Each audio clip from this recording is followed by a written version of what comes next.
السلام علیکم کلاس 7، کیا حال ہیں آپ لوگوں کے؟ اچھا کلاس 7، پچھلی کلاس میں ہم نے نظم آب و باد خاک کے پہلے بند کی جو ہے میں نے آپ کو وضاحت دی تھی، مفہوم سمجھایا تھا، ٹھیک ہے؟ اور آج ہم دوسرے بند کا جو ہے وہ مفہوم سمجھاؤں گی میں آپ کو، ٹھیک ہے؟ اور کاپی ورک بھی بتاؤں گی کہ آپ نے کیا آج کاپی ورک کرنا ہے، صحیح؟ اچھا، تو دوسرا بند یہاں سے ہے۔ پہلے بند میں شاعر نے کس کے بارے میں بتایا ہے؟ ہوا کے بارے میں، ٹھیک ہے؟ باد کے بارے میں۔ باد کسے کہتے ہیں؟ باد کے معنی ہوا، تو جیسے باد صبا کہتے ہیں ہم، باد نسیم کہتے ہیں، ہے نا؟ تو صبح سویرے کی ہوا کو باد نسیم کہا جاتا ہے۔ تو اب جو شاعر بتانے جا رہے ہیں وہ ہے زمین کے بارے میں، خاک کے بارے میں، ٹھیک ہے؟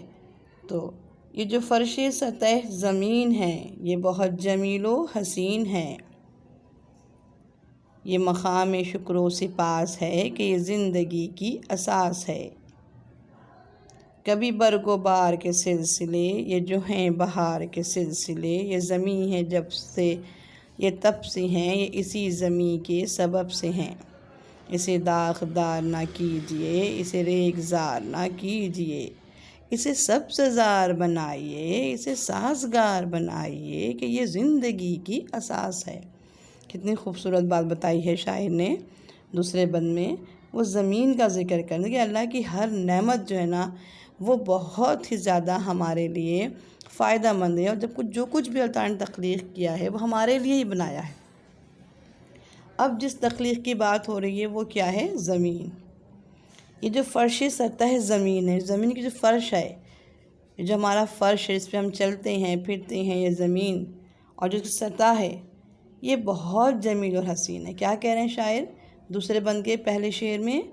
کہ یہ جو فرش سطح زمین ہے یہ بہت جمیل اور حسین ہے، بہت خوبصورت ہے، بہت حسین و جمیل ہے۔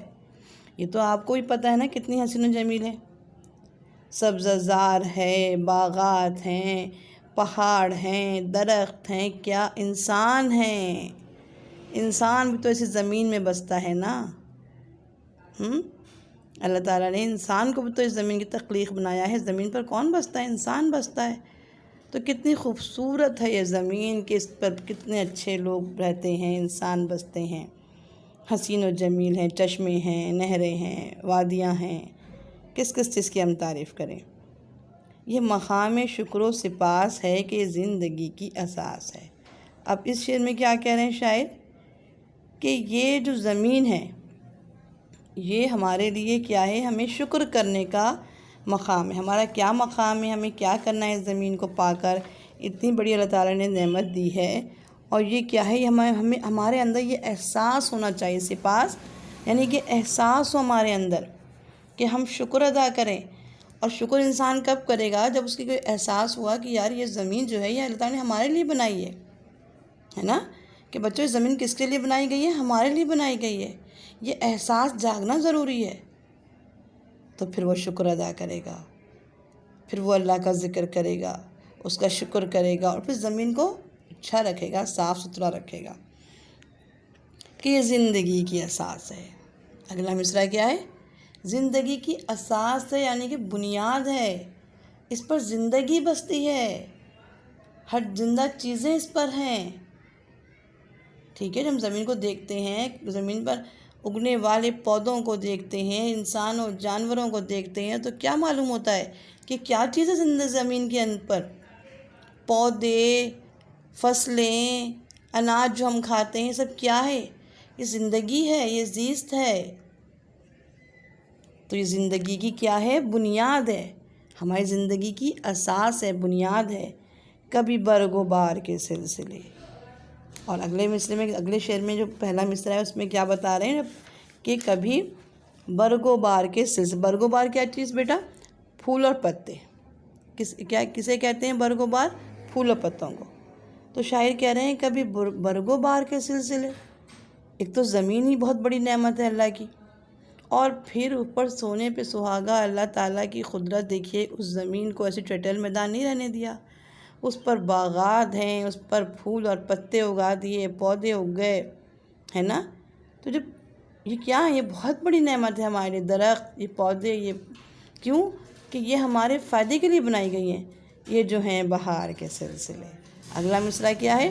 یہ جو ہیں بہار کے سلسلے۔ تو شاعر کیا کہہ رہے ہیں؟ یہ جو ہیں بہار کے سلسلے، یعنی بہار جب آتی ہے، جو موسموں کے سلسلے ہیں، جو بہار کی آمد ہے، یہ سب کچھ کس کی طرف سے؟ سب زمین کی دم سے ہے، کہ کبھی برگ و بہار کے سلسلے ہیں، کبھی پھول پودوں کا دور ہے، کبھی جو ہے بہار کا جو سلسلہ ہے۔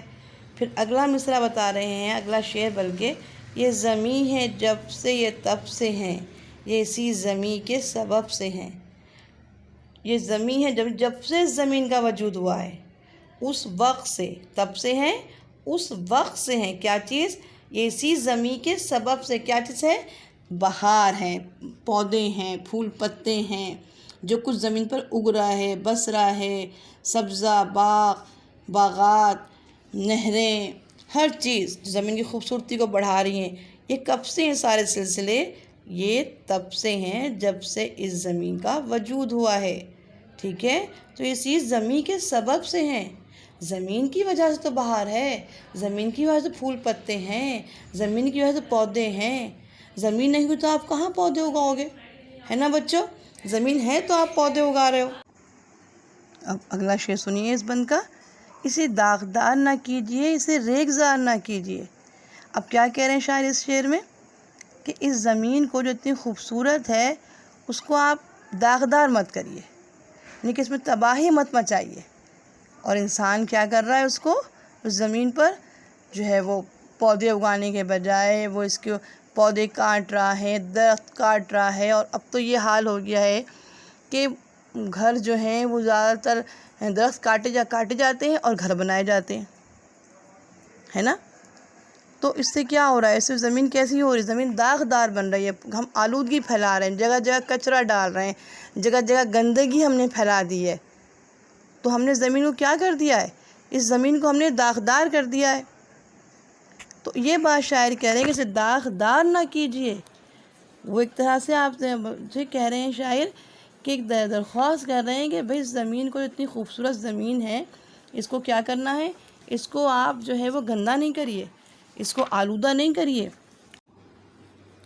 اور اگلے مصرعے میں شاعر کیا کہہ رہے ہیں؟ اسے ریگزار نہ کیجیے۔ ریگزار کے کیا معنی ہوتے ہیں؟ ریگزار کے معنی جو ہے ریگستان کے معنی، ریگزار میدان، صحرا، ریگستان۔ تو مطلب شاعر کا اس شعر میں دیکھیے، بہت ہی توجہ سے سنیے بچوں، اسے داغدار نہ کیجیے، اسے ریگزار نہ کیجیے۔ ایک تو شاعر اس شعر میں آپ کو، تمام لوگوں کو منع کر رہے ہیں کہ آلودگی نہیں پھیلانا ہے، گندا نہیں کرنا ہے۔ اور دوسرے مصرعے میں کہتے ہیں کہ ایسا نہ ہو کہ یہ زمین جو ہے وہ کیا بن جائے؟ میدان بن جائے، صحرا بن جائے۔ تو زمین کو ہمیں صحرا یا میدان تو نہیں بنانا ہے نا؟ کیوں کہ پودے نہیں اگیں گے، درخت نہیں اگیں گے۔ اگر آلودگی پھیل جائے گی، زمین بنجر ہو جائے گی، اور بنجر ہو جائے گی تو پھر وہ میدان جیسی ہو جائے گی، اس میں کچھ اگے گا نہیں۔ تو شاعر اس بات سے منع کر رہے ہیں کہ اسے داغدار نہ کیجیے، اسے ریگزار نہ کیجیے۔ اب اگلا شعر سنیے، اسے سبزہ زار بنائیے، اسے سازگار بنائیے، کہ یہ زندگی کی اساس ہے۔ کیا کہہ رہے ہیں شاعر؟ کہ اس زمین کو کیا بنانا ہے؟ سبزہ زار، باغ بنائیے، گلزار بنائیے۔ سبزہ زار کیا ہوتا ہے؟ جہاں پہ ہر طرف جو ہے وہ پھول ہی پھول ہوں، پتے ہی پتے ہوں، سبزہ ہی سبزہ ہو، باغ ہو، ٹھیک ہے؟ تو شاعر کہیں تو سبزہ زار بنائیے، پودے لگائیے، درخت لگائیے، پھول اگائیے، اور سب کے رہنے کے قابل بنائیے۔ سازگار مطلب کہ رہنے کے قابل ہو، لوگ اس میں اچھے حالات ہو زمین کے، سازگار اس میں ہر چیز موافق ہو، تو لوگوں کو رہنے کا یہاں پر لوگ رہ سکیں۔ تو بچوں کیا کرنا ہے؟ کیا کس بات کی ہمیں جو ہے وہ ترغیب دے رہے ہیں شاعر؟ کس بات کی نصیحت کر رہے ہیں؟ کہ اسے سبزہ زار بنانا ہے زمین کو، اور ہمیں اس میں ایسے حالات پیدا کرنے ہیں کہ لوگ رہ سکیں، لوگ بس سکیں، سازگار حالات پیدا کرنے ہیں، کہ یہ زندگی کی اساس ہے، کہ جو زمین ہے اس کے اوپر زندگی بستی ہے، زندگی کی بنیاد ہے، بیس ہے زندگی کا، ہر چیز کا وجود ہے یہاں پر زمین میں نا۔ تو ہمیں کیا کرنا ہے؟ ہمیں اس کا بہت زیادہ خیال رکھنا ہے، زمین کو صاف ستھرا رکھنا ہے، تر و تازہ رکھنا ہے، سبززار بنانا ہے، گلزار بنانا ہے۔ ٹھیک ہے بچوں، اب اگلے بند کی جو ہے وضاحت مفہوم کی میں اگلے لیکچر میں کروں گی۔ ابھی آپ کو میں نے پچھلی کلاس میں پہلے بندی کی تھی، اور آج کی کلاس میں نے آپ کو دوسرے بندی کر دی۔ ٹھیک ہے، اب آپ نے اس کو جو ہے نا خود سمجھ کے کاپی پہ کرنا ہے۔ ٹائٹل پیج بنائیں گے پہلے آپ نظم کا، اور پھر الفاظ معینے پہ کریں گے، اور پھر پہلے بند کی تشریح کریں گے۔ ٹھیک ہے، پہلے بند کی تشریح کریں گے اور پھر دوسرے بند کی بھی۔ اور اب اس وقت تک کے لیے مجھے اجازت دیجیے۔